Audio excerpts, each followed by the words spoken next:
Welcome to the clinic. Hi guys, my name Howdy. is Doc and Slice. Nice to meet you.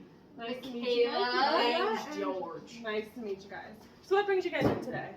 Well, you see, old Betsy's pregnant. Yep, I was just, I checked her and it turns out that she is in fact pregnant. It's verified.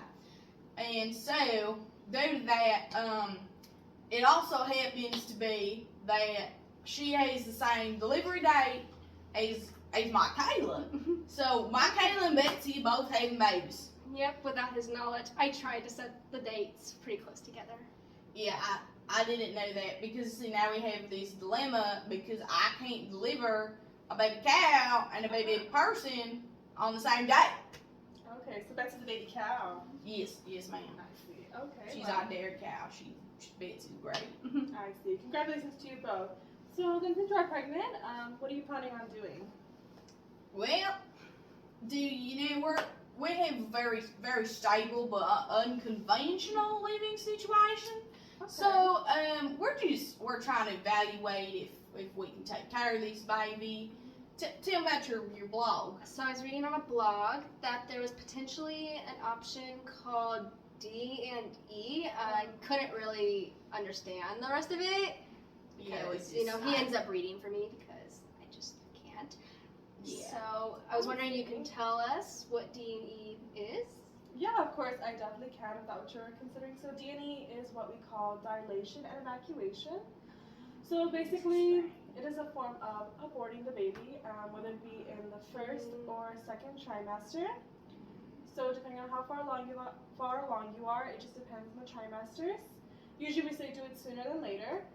But basically the way it is, it's a way of extracting the baby from the uterus or fetus, if you call it. And so basically there are different methods. So they do use vacuum extraction, which is a way of kind of using almost a vacuum suctioning device in order to extract the baby from the uterus.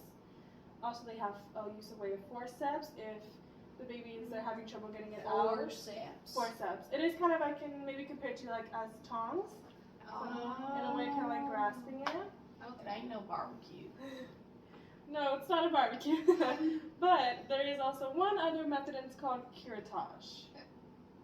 Cabbages? Not cabbages, curettage. Carrotage.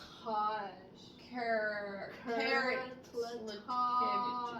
I That's fine. totally I'll help him. understand I'll that. help him. I totally understand it is a tongue twister, but it's a way of scraping and scooping out the fetus from the uterus. Sounds a little Interesting. painful and possibly uncomfortable. Well, it sounds a little concerning, and I'm also we're not sure like about it's a bit of a more dilemma because we like to know she's out just about the second trimester. Like, I mean, is it really like does it have even bones or skin, or is it just like is it just cells? So it is, since she's in the second trimester, she's almost halfway through her pregnancy basically. So yes, there is quite development, and the baby usually has nerves, muscles, the bones are starting to develop at that point. And so yes, it is a form of life, so it could bring upon that ethical dilemma for you guys whether you choose to keep or abort it. So there could be that, but I could let you know the pros and cons so that can maybe help you in your decision as well. Yeah, that'd be great. That'd be helpful. So some of the cons could be there could be issues with problems that occur with the cervix just from inducing it. Could lead to perforation of the uterus, so could end up with a laceration, could cause bleeding, and you could also end up with an infection as well, just from inducing it and removing the fetus.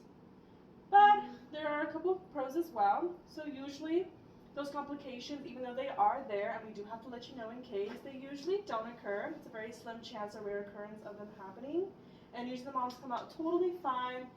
And usually not problems, very minimal, maybe slight moderate bleeding, like I said, but that usually clears up within a couple of weeks. I see. Well, we'll have to talk it over, but we could always get a trailer to pull with our other trailer, and then it could be a baby trailer. Oh my gosh, then I could be a stand-in van / trailer wife.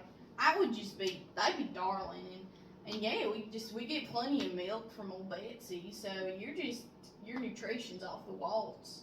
It's off the charts, I'm sure. If you look at your charts, her nutrition's just smack dab. Beautiful. Great. Thank you for your time, man. Of course. We appreciate it. Very nice to meet you guys. Good luck with Nice to meet everything. you too.